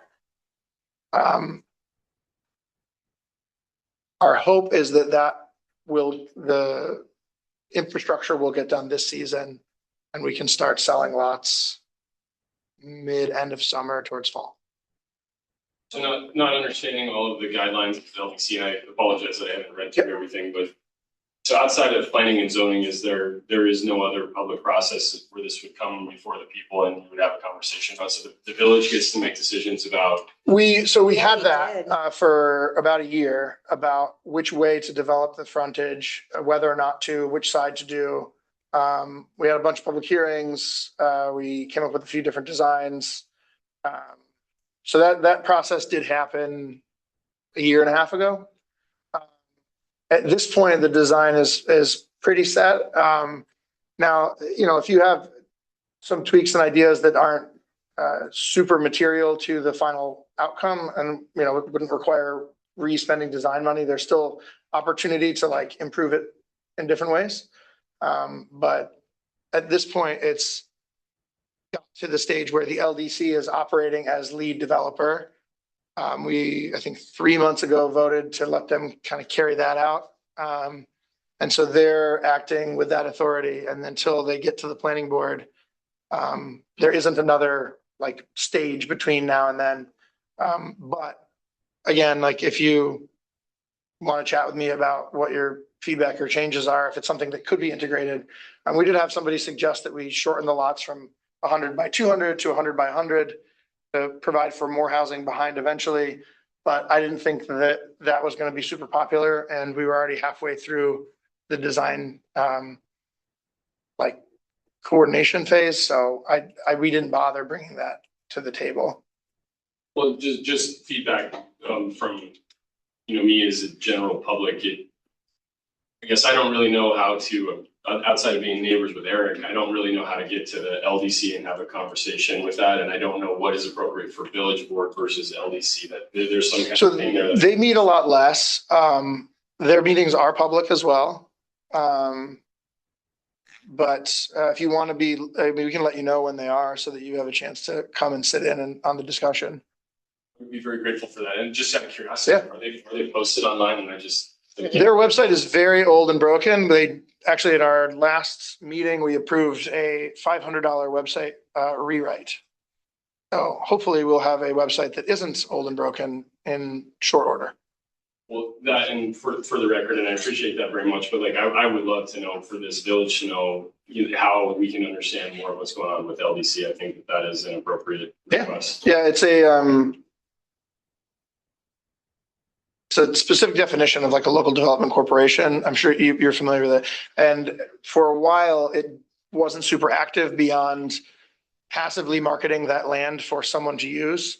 And I think in the years that they had that sign out there, they got one offer from someone who wanted to buy it and put one house in the middle and just have like a nice sweeping estate. And they denied that request because it didn't have any economic real impact on the village. And that is their harder. So, yeah, I'm happy to loop you in on those meetings. And once that website's up, we'll post it and it'll be linked to on the public website as well. Thank you, Mr. Mayor. If I could, one more comment, please. Sure. So regarding, the subdivision that was brought before the planning and zoning board, it was fascinating. So my recollection, there were a lot of people, in that meeting, but it was almost presented in my eyes from the surveyor to the group as almost like an olive branch that, oh, by the way, we're in conversation with the village about a parking lot, blah, blah, blah. So that should smooth some things over if people in the village are not happy that they're gonna have houses built here. Sure. My perspective of what was said. But that to me was interesting because then, whether you're Merle or somebody else in the community, if the village is having conversations with somebody about development of a parking structure on property where there's a subdivision, again, the transparency between village and public, that's kind of stuff that I think that we should all be looped into and understand. And especially in the case of, I'm not, the direct problem with that, but I feel for my neighbors that maybe it was like, oh, so now we're gonna have a subdivision in a parking lot that we don't know. For clarification's sake, that was the first I'd heard of a parking lot was tonight. I was not aware of that before this meeting this evening. So I'm just clarifying. Actually, I can catch everybody up with that. Being overly critical. Yeah. That comment, I don't have any. I think the term parking lot is a bit of a misnomer from what it is. And I'll catch everybody up really quickly. Before I knew John was subdividing that, when the Robbins Hill Park, is it Robinson or Robbins? Robinson. Robinson. I keep getting stuck on anyway. Robinson Hill Park was being finished. The contractors were constantly parking in the lawn on the Hamilton Street, Camp Manor side. And it's kind of sandwiched between the telephone pole on the end by the stop sign. And there's another telephone pole, and then there's 2 trees and the fire hydrants. And they were pulling over in that lawn. And I went to the owner, John McNeely, and I said, hey, what do you think about, you're probably not gonna ever put something there because it's too close to the corner, even if you did subdivide. What do you think about giving the village a small easement so that the 4 people parking their car to go to the kayak are not just parking on grass, but we can make it a little diagonal spot? And I did not hear from him about it until he sent the subdivision application in, and he had put it along the other side on the front of General Smith, of where he had carved an easement to say the village can use this if they want. It isn't part of the subdivision that they'd be building it. It was strictly them giving an easement to the village to one day do it. When I saw the subdivision request come through, I called John and said, oh, I meant over here, I thought would be a nicer spot if we wanted to eventually do it. And he had his engineers change that on their plan. So there was no, we would never build a parking lot without budgeting for it in process. But having the ability to make that official public parking instead of a lawn where people park and make it muddy anyway was my intention. And that was probably a 3 or 4 month gap between when I talked to John about that and when it was this spring when the project was getting finished and all the construction workers were parking there. But yeah. Well, no, and I appreciate the explanation. I think that though, hopefully this comes to light though, that the public transparency within some of that dialogue about what's going on, if you have somebody applying for a subdivision. And I meant to preface my comments with the fact that my professional career, I fight for people's private property rights. So keep that in mind as I'm saying this. But within knowing that, it's the transparency thing. This is too small of a community to not be talking to each other and for people to understand what's happening and what might be in their backyard and their front yard.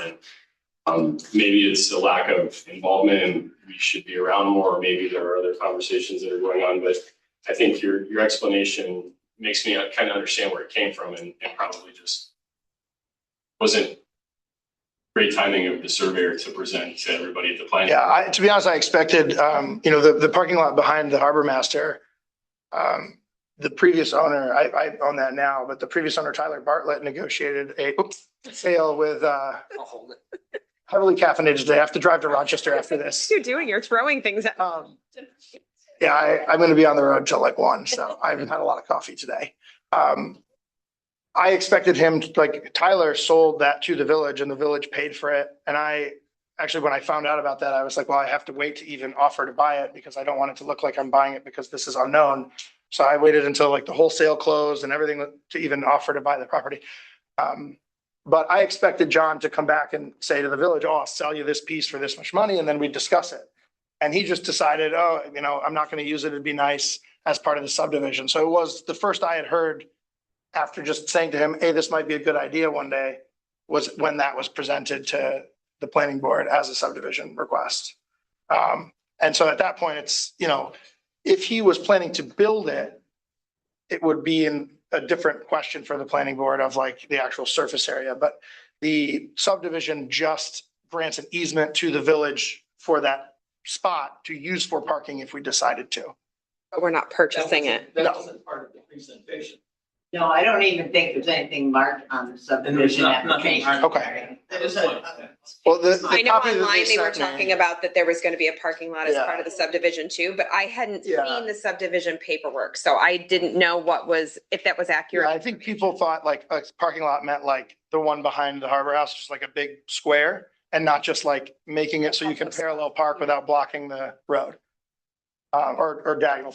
I think the transparency piece that we keep hearing at every meeting is the planning board has their own set of policies, as you know, to like, there's public hearings that people go to the meetings. We find out about what they did at the meeting. Like, we know what she did at the last meeting tonight. Like, we don't have anything to do with their decisions.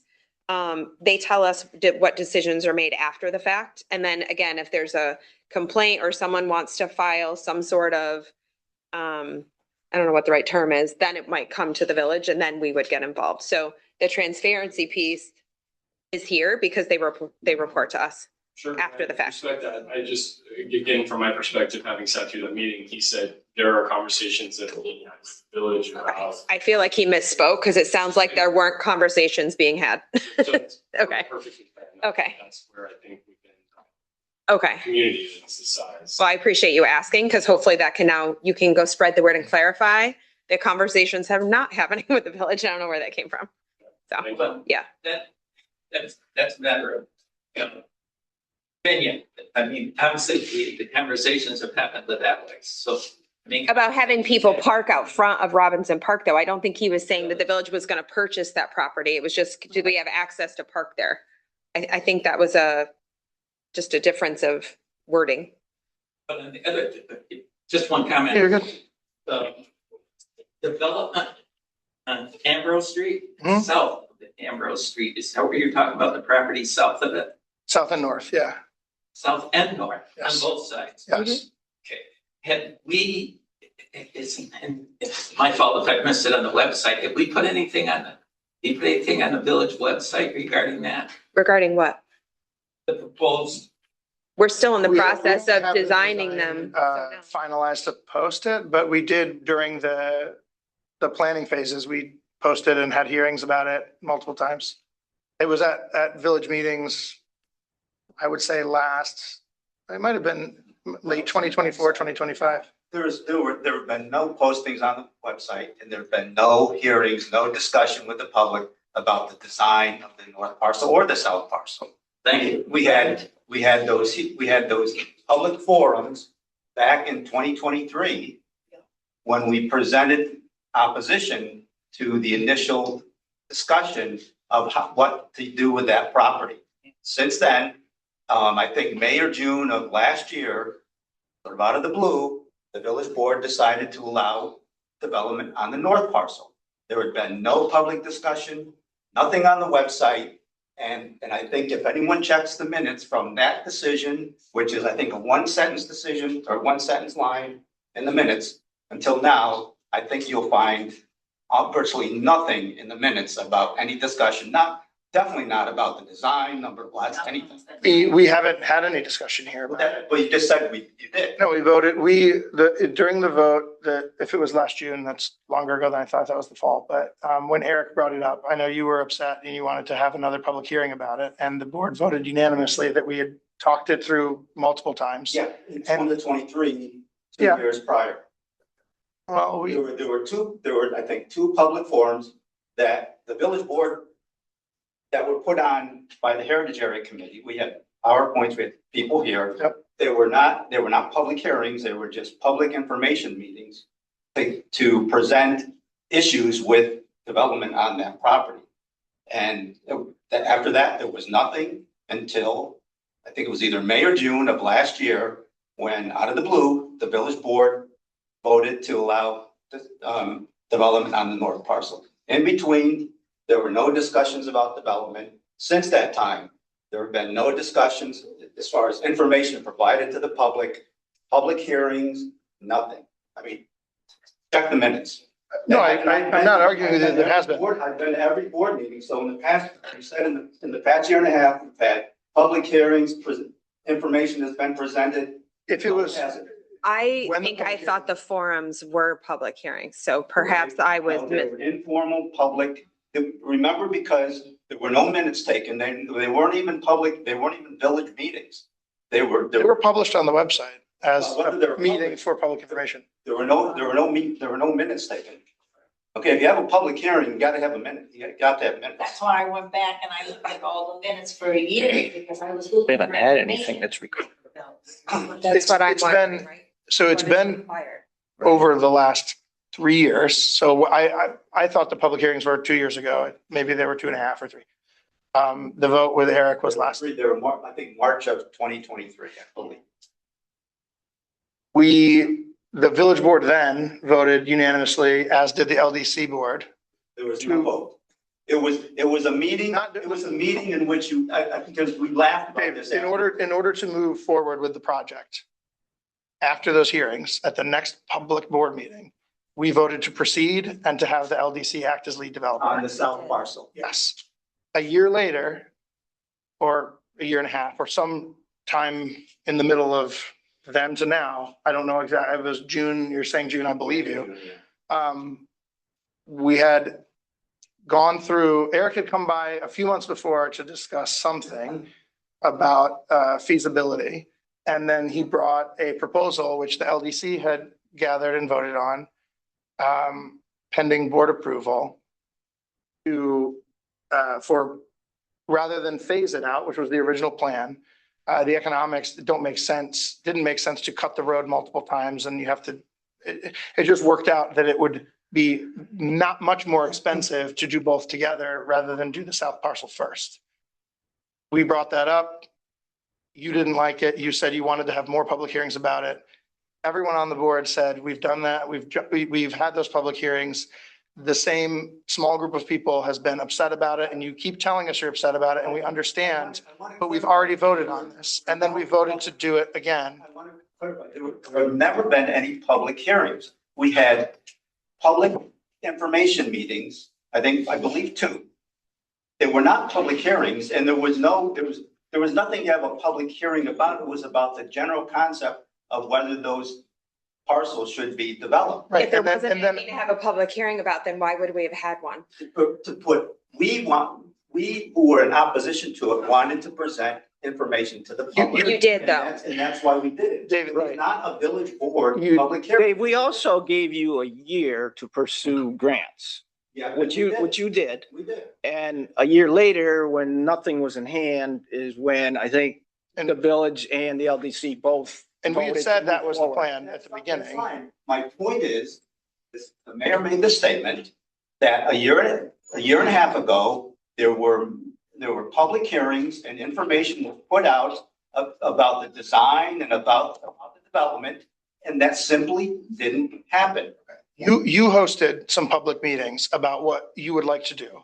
And we had many people there that discussed ideas. And then after those, the village board unanimously voted in a public meeting with a plan, which was given to you. No, there was no. Like, again, when I say the word plan, I don't mean the architectural drawings of the development. I mean the concept of where homes were going to go. On the south parcel. And we had decided at that time that we would have phase 2 be the north parcel. No, you did not. And we would I'm wait sorry. to, Fine, I will check the minutes again. I will bet a large amount of money. There was nothing in the minutes until May or June about development of the north parcel, much less a plan or anything that was ever presented. I know what you're talking about. It was a drawing that you did, right? Showing lots on the south parcel, correct. not on the north parcel. The north parcel lots were brought to the board last June. Yes, to the board, not to the public, to the board.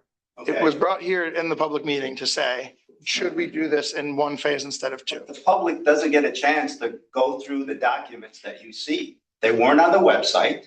They were not for view in the village hall. How could we possibly see those? They were. And I don't even remember seeing them on the table. Now, maybe they were, but I don't even remember seeing plans on the I think you table. put them on the screen. It was just all out of sudden, out of the blue. It was, should we allow development of the north parcel? Everyone in favor? Yes, and that was it. No discussion of number of lots. We learned the number of lots. We learned all of the detail by having an in-face meeting with Eric. He discussed it here. Yeah. I guess What kind of homes are going to be built there? that is up to This is the homeowner. comment But and again, it's supposed to be for 3 minutes. So it's this fine. is I don't- turning into yeah. a much bigger I deal. understand that you don't approve of the development. It's been very That's clear known at for every years meeting years. and we're moving forward anyways. Point. There has been no public process for a decision that is very important to the residents of this village. The land belongs to the residents of the village. Yes. Taxpayer money is going to be paid to develop those parcels. When you made that decision, is there a budget for this project? Yeah. Okay, can we see that? It's in our budget. We discussed it at our budget hearing. Not a one item line in the village budget. I mean, what are the expenses? What are the lots going to be offered for? You know? We discussed this at length when. Yeah, every so often at a meeting, you'll say, yeah, I've got an offer from somebody who's offering to pay 60,000 a lot, but he'd like a discount. He wants a discount if the infrastructure isn't. Show me what as you think has been presented to the public and find someone from the public who's ever seen it. Again, we've discussed it, and if people don't listen to our discussion, I can't force people to do that. I know that you don't. I've come to these meetings specifically trying to Yes. listen for that information, and it's never been put out. At every time we've tried to move the project forward, you have called for more delay and more public hearings because you don't like it, and we understand that. That's never been the question, but that's why when we voted, Alex, if it was a split vote, it would be a very different thing. It's only come up back in 2023, a couple public information meetings were held. And then all of a sudden in May or June, it came up again and you voted that night. Nothing was presented, no information about the number of lots. It would just show, are we going to allow development on the north parcel, aye or nay? And you voted and that was it. There was no, where was the budget at the time? There We isn't. had to decide if we even wanted to do it. Yeah. Process to do it, right? So also not for nothing, the spending taxpayer money, this will generate income, not cost money, right? So not even from taxes, I mean directly from the I think sales. it would be good if the public could see those figures. That's fine. We haven't, What is the appraised value of those lots? they haven't been appraised because they haven't been designed because they haven't been approved. Develop a budget. Anyway, I've said enough. I understand. I think the public deserves to be heard on this. I guarantee if you ask every person in this village, there are probably most of the people in this room are the only ones that know anything about that development.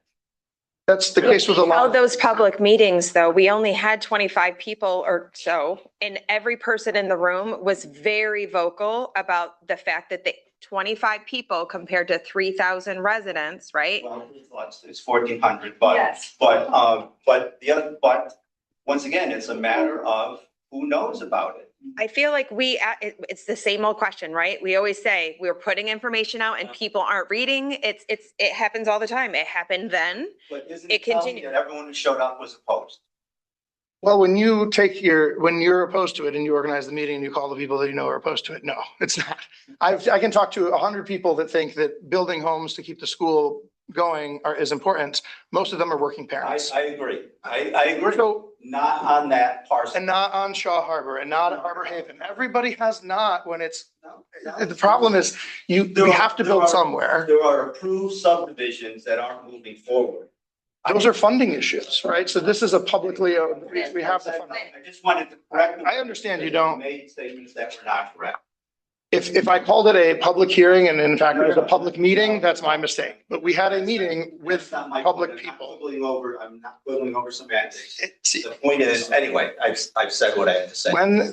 The engineering projects, when they're done with their design, that will come before the planning board and the village board for comment, and the public is welcome to comment as well at that time. We cannot have every time we move between a concept and a design, we can't have a year of review between every single step. No one's asking that. No one's asking.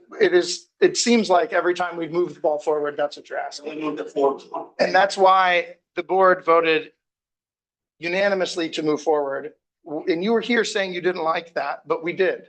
And we have discussed it at length. And I'm sure when the time comes to vote on approving the final design, we will do it again. And if you say then, we've never discussed it after we've discussed it again, I will point you to that exact time. When will the public see the full project budget? Expenses, legal expenses, engineering expenses, marketing expenses, any expense involved with that, the infrastructure expenses, including the in-kind value of the labor that DPW and the town puts in, and what the revenue is going to come, the price of the lots. So we've laid out a few options for that. And once we get the design done, we will have it narrowed to one and it will be provided. And I've talked to you and other people about it multiple times to give you the information we have, which is that generally it will not require any municipal debt. It will be self-funded and the lots will more than pay for themselves in the sale, let alone other benefits as well. So it's not, But when you you're say saying that without knowing what the price of the lots are or the expenses. we've set them at 80, which I've said before, and that's why the 60 was that was the discounted offer to buy them in bulk. And we talked about that, selling them to one developer. And the LDC decided they didn't love that plan unless our DPW and the town could not handle the infrastructure requirements because that cost would go up if it was contracted. All of that was discussed at that meeting with Eric here and you here, all of that. No, it was not, I'm sorry. He might not, you missed a meeting recently. We did have a meeting with Eric here and he, I was. okay, and we did have it. Been expended?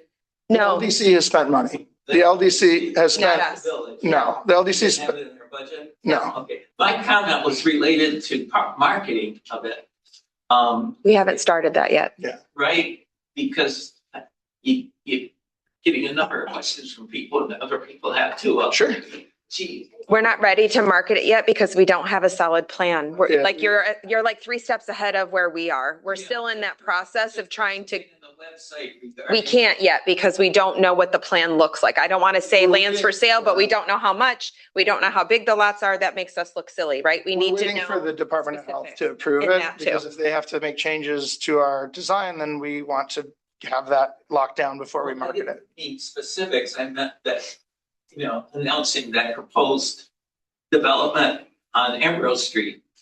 Yeah, we have, I mean, the part of the issue is if we give out vague information, it doesn't Right. stay vague. People start making up details and then we get back. That's all you've given out is vague information. The 80,000. Casual discussions at a board meeting is not putting out information to the public. Your disapproval is noted. Can we move on now? I think it's very clear that you disagree with us. We understand that. I think we have to work on a plan. I hear what you're saying. Process is important. Okay, and I perhaps you can help guide us with, I mean, if we need to do something more than we have, I'm certainly open to that. I want to make sure that people, You could have put the original, I saw a plan, this summer. thank you. I was Yeah, it freezing. would have been put on the website. It never was. The only reason I saw it was Eric showed it to Janet and I when we met with him to try to impact how that was designed. We are not very good at making sure, I mean, I agree with you. We say we're going to do things sometimes and it doesn't happen. That does fall on us where we should, if we say we're going to put something on a website, it needs to actually happen. So if that was indicated that it was going to happen and we didn't, then And that's on us to make sure that it does. by the time it gets to the planning board, everything's designed. Expenses has gone into engineering and all of that, which there has been engineering expenses. Yeah, but they've been borne by the And the LDC. planning board does not address the fiscal issue. That is important. We actually talked, so, all right. How is village money being spent? It isn't.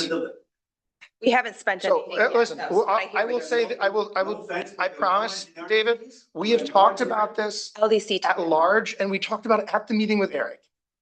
We specifically said the LDC is fronting the development so that we are not spending taxpayer funds, and they will be reimbursed by the sale first, and then it will be divvied up afterwards. That was discussed at least 3 board meetings. So that you are pretending or not remembering or whatever, that wasn't discussed is frustrating, because those details. Those words. Then how are you saying that public money is being spent? You're misleading people by saying you're spending public money. The LDC, exactly what we've said. They are fronting the upfront costs so that we don't have to put it on the taxpayer. That's exactly what was discussed multiple times. But the point is, it's moving forward without a village. The point is when you have a point and then I address it and you're like, well, that wasn't my point. The public, you're arguing that it's public funds being spent is false. They will eventually be spent because. Are you sure? How much does it cost? And does the LDC have the money? And will we take deposits on the sales before? When they sell. We can take deposits before they sell. No. Right? And again, the LDC has their own funds. My point should be put out there for public input and all the information presented. And the public should be brought along. And it's one of the most important decisions I've seen in 30 years. I don't know of a more important decision, a more impactful decision that the village board has made other than to sell and develop a relatively large piece of public property. I don't know of any other decision that I've seen that a village board has made. And I'm sorry, but there hasn't been any concrete information. We took 3 years to do it. You were given a year to get grants for it. Multiple options were presented. We voted on it 3 times, but if you feel like that wasn't enough, I'm sorry, but the project is underway. It is unanimous support from the board and from the LDC. If you have feedback on the actual specifics besides please stop, then we can talk about it, but. We did. We presented that to the LDC and it was ignored. Okay. So, and we can do it at the very last stage at the public hearing and the planning board and we'll see what happens. But it doesn't address the taxpayer issues. It does. We've already talked about that. There are no taxpayer. You just talked about this. And I And the don't tax- believe, I you don't don't- believe it would be carried out there. Okay. Maybe. Well, then I can't, if you're telling me that I'm BSing you, then I guess that's I'm not gonna be able to talk you out of that, so. All right. Anybody else? Thank you for your patience. I'll make a motion to close the meeting. I will second. All in favor? Aye. Aye. Guys, we do have a executive session after this, so. Well, you can linger if you want for like 2 minutes. I need to use the restroom. Yeah, I do too. It'll take a minute for people to clear.